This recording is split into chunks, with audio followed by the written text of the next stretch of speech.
Good afternoon, Madam Prime Minister. Good afternoon. Good afternoon, Ms. Alleyne. It is so nice to hear your voice. Thank you so much. It is so nice to hear your voice. And, you know, I just wanted to ask you just a couple of questions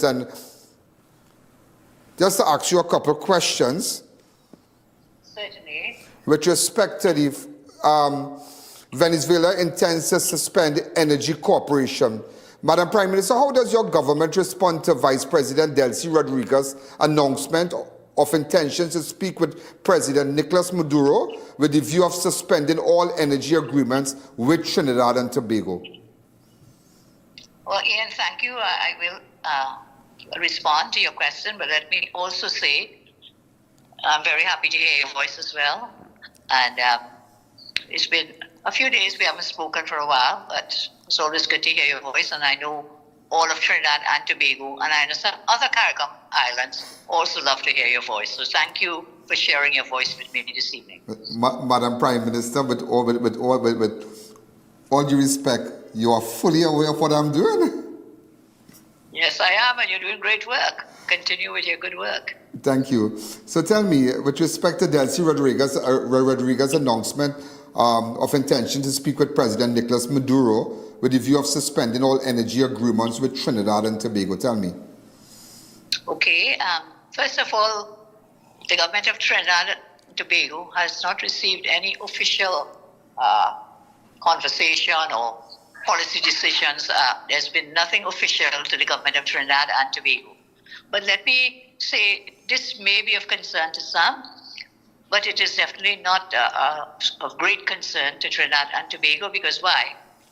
Our future does not depend on Venezuela, and never was or has, because we have plans and projects to grow our economy, both within the energy and the non-energy sector. So the last government mistakenly placed all the eggs in that one dragon basket. We have not done so, and therefore we are not susceptible to any blackmail from Venezuela for political support.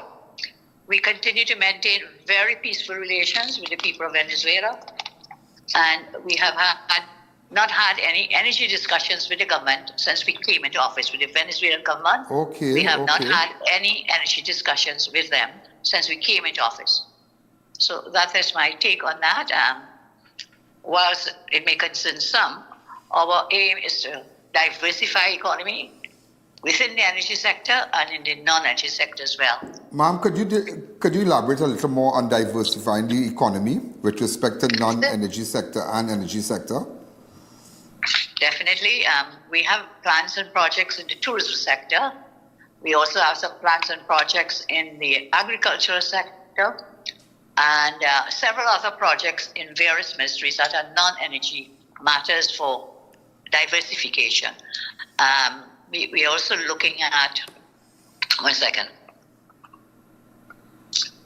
Yes, we've also will be launching next week a full discussion and consultation with stakeholders, that is with the state enterprises sector, with the private sector, and of course the government sector. We intend to launch next week. We roll out some of those plans and projects in more detail next week, when you can get some more details about it. But we are not putting all our eggs in the energy basket, and most certainly we are not putting all the eggs in the dragon basket. Ma'am, how do you describe the Vice President Delcy Rodriguez's statement accusing Trinidad and Tobago of collaborating with CIA to wage a war on Venezuela? What's your reaction to her claim? Well, again, I have no official communication from that, but I can answer. That is not true. What is taking place now are joint training exercises between the U.S. and our military here for improving our internal security. And I will share with you here, and I stand by my words, no one, whether it's the Venezuelan government, CARICOM, or any other entity, no one will pressure us or blackmail my government into retreating from the fight against drug cartels. So you know what? You must be as I am, because you're on that beat.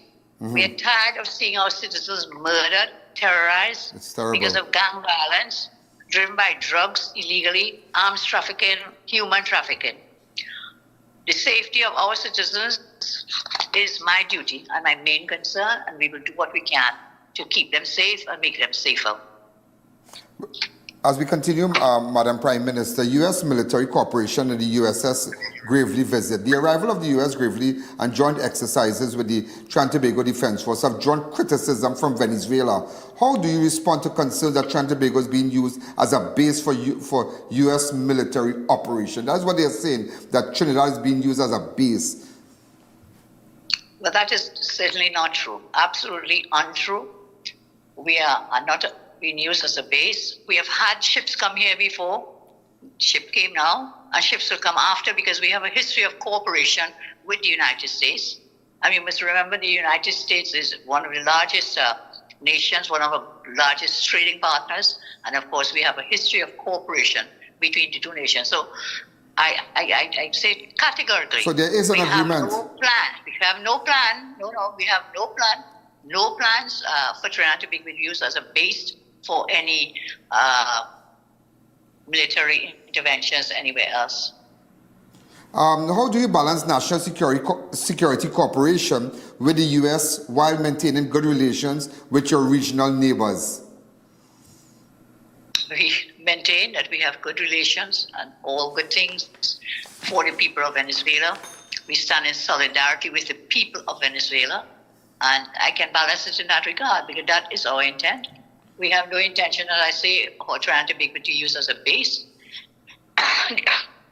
There has been no such request from the U.S., and instead requests for training and help, even humanitarian projects like these militiamen who are here could help us with projects at schools or even some of our dilapidated bases, military bases in the country. So that is what this visit is about, that military cooperation for training and for humanitarian benefits as well to the people of Trinidad and Tobago. Do you think that you have full support from your regional heads in what's happening? Go ahead. It is clear. I'll be burying my head in the sand if I were to say yes. It is very clear that some of our CARICOM partners have taken a different view by talking about a zone of peace. But there is no zone of peace in Trinidad and Tobago. Maybe there's a zone of peace in some of those other CARICOM neighbors because they are further north. We are the closest here to the mainland. And of course, we are being hit, I think, really seriously hit with the drug trafficking, the gangs, the cartels, the human trafficking, the gun running. That is not happening in their country because they are not having 600 murders in a year. The level of their crime is not what is happening in Trinidad and Tobago. So they are saying it's a zone of peace, keep a zone of peace. But Trinidad and Tobago is definitely not a zone of peace. We have witnessed too many murders, too much crime, and too much drug running, human trafficking, gun running to Trinidad and Tobago. So CARICOM is proving to be an unreliable partner in some regards because they chose Venezuela over Trinidad. They chose Venezuela over Trinidad. And that is something we need to remember. Madam Prime Minister, seeing that you're speaking about CARICOM, and I'm sure you're aware that the Hurricane Melissa and Trinidad and what's happening in Jamaica. As the Prime Minister, what is your government doing to assist our national and students affected by Hurricane Melissa in Jamaica? Well, first of all, we talk of the students, and then if you allow me, I'll talk about what we will do to help Jamaica, with the onslaught of this hurricane. So Minister Sobers gave a very comprehensive statement of what Trinidad and Tobago did. We offered airlift out of Jamaica for our students. Some responded, some did not. Those who remained, our High Commission in Jamaica have been liaising with them, providing them with supplies. And of course, no planes could leave after a certain point of time. The airports were closed there in Jamaica. And I think we've done our share of trying to help them in the best way we can. Accommodation. For those who did not accept, we did not accept our offer for airlift. Some of them, some did, and we brought them home. And remember, these students are adults. They're not the children. Of course, they're somebody's children, but they're adults. at university. We did offer the helping hand. Some took it, some, I was told, and I cannot verify, but I was advised that some students were waiting, watching the Met reports and, hoping this too shall pass. Yeah. And by the time they probably decided they wanted to come, the airports were closed, we could not bring them. Other countries have done the same. Other CARICOM nations did not even send in airlift for their students. I think we were one of the few that sent in airlift and offered airlift with Caribbean Airlines. Some made a decision to stay. Yes. But Madam Prime Minister. For some of them, maybe some made a decision to stay, or some made the decision not to take up the offer, and some only caught on to it when it became too late, when the airports were closed. I want to tell you thanks again. I think we also did some airlift for Bajan students as well. I've been advised about 25 Bajan students. We assisted with their airlift back to their home. Madam Prime Minister, and I will tell you this. What you are telling me here, 3/4 of Trinidad and Tobago don't know that you had extended, that assistance for those stranded in Jamaica and what you did. And I am asking you, and I'm asking you publicly and live where millions of people are watching, is it possible that some of your ministers, when they do these things, that they could send that information to our media house? Well, I was under the view that it was being sent to your media house, so I will check up on that, Ian. Yeah. And make sure that you get it because you have such a large coverage. Yeah. So we will look into that. Thank you again. And before we end, and what exactly is Trinidad and doing for Jamaica on a whole, with respect to assistance and whatnot? Certainly, I communicated with Prime Minister Holness earlier today, of course, pledging our support and extending our prayers and best wishes for the government and people of Jamaica. But in addition, I've already begun mobilizing support for Jamaica, our solidarity with that government and with the people there. And we've already begun to mobilize supplies to be sent to Jamaica. Prime Minister Holness indicated to me that I said we would be sending food supplies and essential services, but I asked if he could, when he can, in the aftermath, if he could let us know if there may be specific things that they need. So we may consider human resource, technical expertise, and of course, essential food items, and any other matters that would be reasonable for us to assist them. But that process has already begun.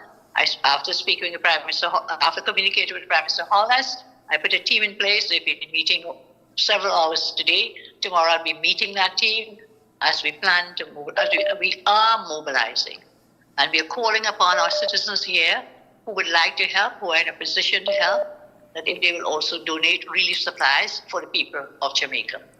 Madam Prime Minister, before we go, I just wanted to find out, tomorrow the SOE ends, tomorrow October the 20th. The state of emergency is set to expire tomorrow. Does your government intend to extend it? One moment, please. The answer to that is yes, Ian. The Commissioner of Police has given to our Attorney General and other members of the National Security Council the recommendation that the SOE be extended. That has now been, the motion to do so has now been placed on the order paper by the Parliament for debate on Friday of this week at 1:30 p.m. So it will be extended?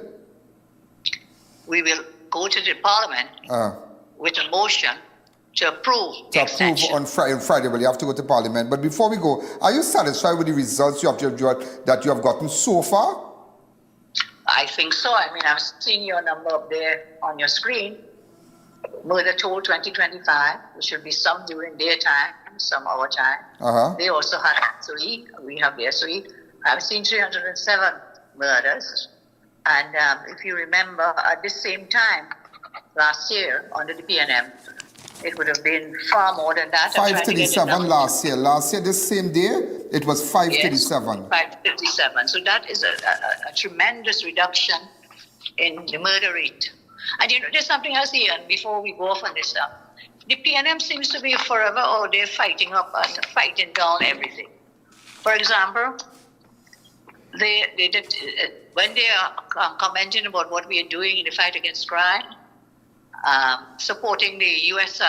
intervention in the Southcom, it appears like they want to support the traffickers, the drug traffickers and the human traffickers. Then they seem to want to support the home invaders because they are fighting down the stand your ground bill. Incarcerated gang leaders, the deputy leader of the PNM is fighting to get an incarcerated gang leader out of jail. And then they call upon Minister Alexander to disclose undercover leakers, suppliers, and so on, which will then expose but you can't do that. You can't do and that.